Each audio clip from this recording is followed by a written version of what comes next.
Jimmy Page's guitar sound during the recording of Led Zeppelin's groundbreaking debut album, Led Zeppelin 1, was closely intertwined with his primary electric guitar at the time. And no, it was not what you expect. A Les Paul. No, no, no. It was not a Fender Stratocaster in Lake Placid Blue. No, no, no. He played one, but no. And no, it was not one of his many favorite Danelectro models. In fact, his guitar of choice in this era of Led Zeppelin was a Telecaster. Probably in Butterscotch too. I mean, that does affect the tone, as we know.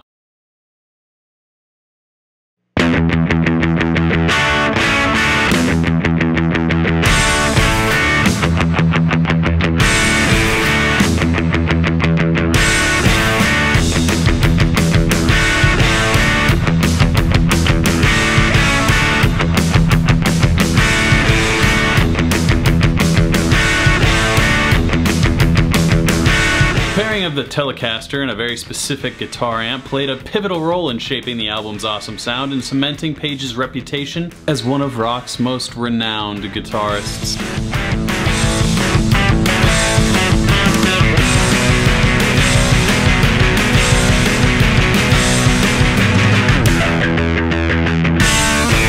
Throughout the recording sessions of Led Zeppelin 1, Page relied heavily on the Telecaster sound, complemented the aggressive crunch and thick distortion produced by a Supro Blackmagic amp. The combination of the Telecaster's twangy clarity and the Supro's rich, luxurious harmonics, setting the stage for the album's legendary tracks. Sweetwater sent me a modern recreation of that same timeless Supro amp to sponsor today's video. Thanks to them, and if you dig the tones in this video or you have any gear needs at all, check out the link in the description to find Sweetwater's offerings. They have pretty much everything as far as I know. So let me just say, this thing's the real deal.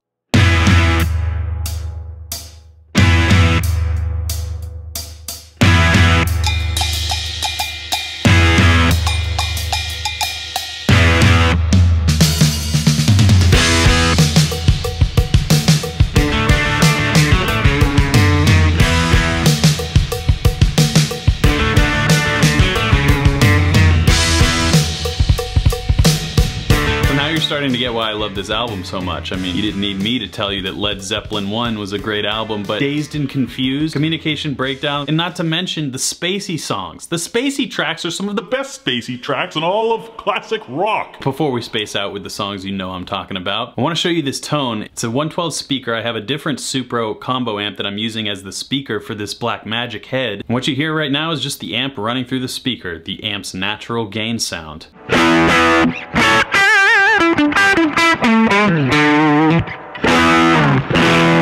One thing about this riff, it's actually better if you don't play it exactly perfect. Tell me what sounds better, the perfect version? Or the Page version?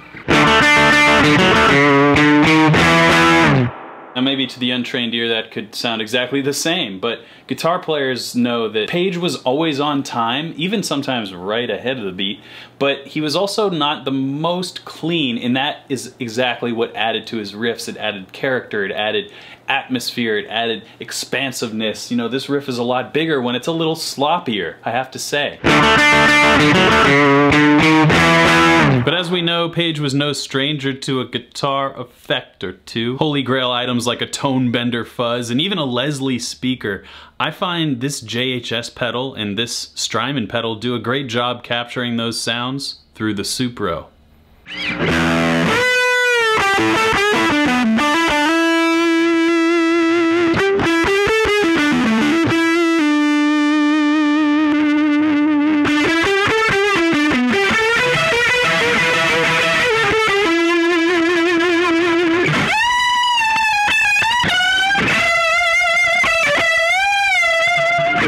Did you realize that Jimmy Page and David Gilmour were so similar with their big 1.5 step, 2-step bends sometimes? It's really a staple of that classic rock sound. And as you can see, that recipe of fuzz and rotary speaker with that amp overdrive, man, that just created an iconic solo.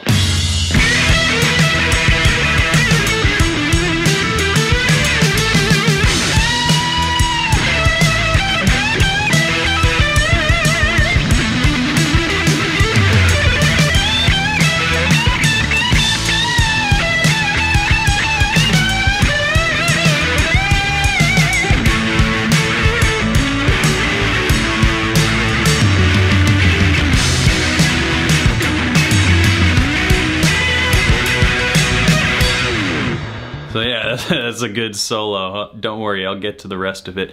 But let's go in a completely different direction, because also on this album is what we just heard, rock and roll at its highest degree. But now we're gonna go into space, as I mentioned before.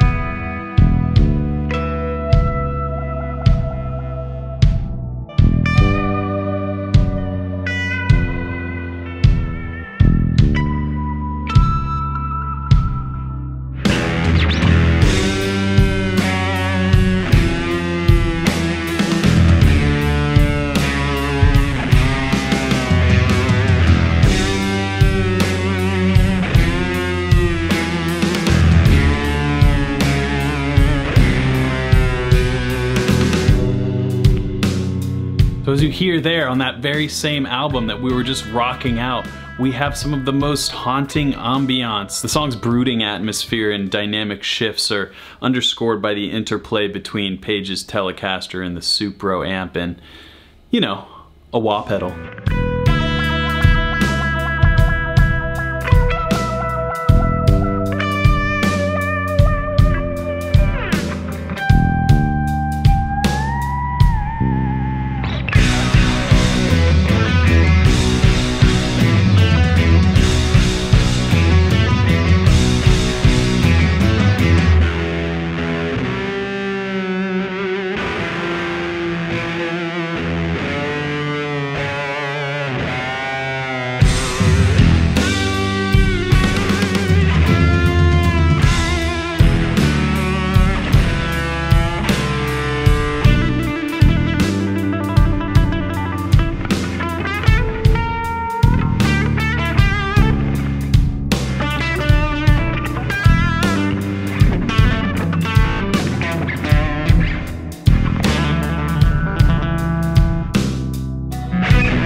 Very ethereal, atmospheric sounds and just blistering high gain riffs.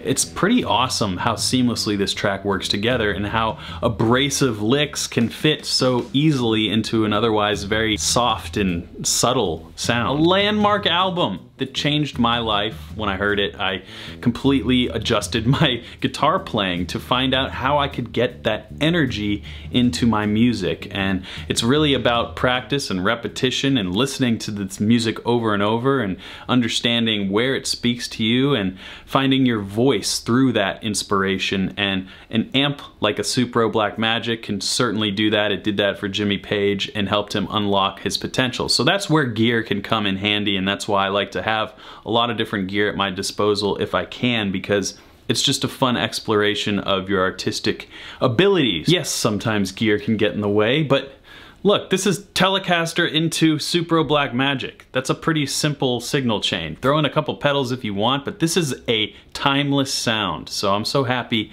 that I'm able to have it here in the studios. Thanks to Sweetwater for sponsoring the video, and thanks to you guys for watching. And now you didn't think I was gonna leave you hanging with that Dazed and Confused solo, right? We gotta get to the best part.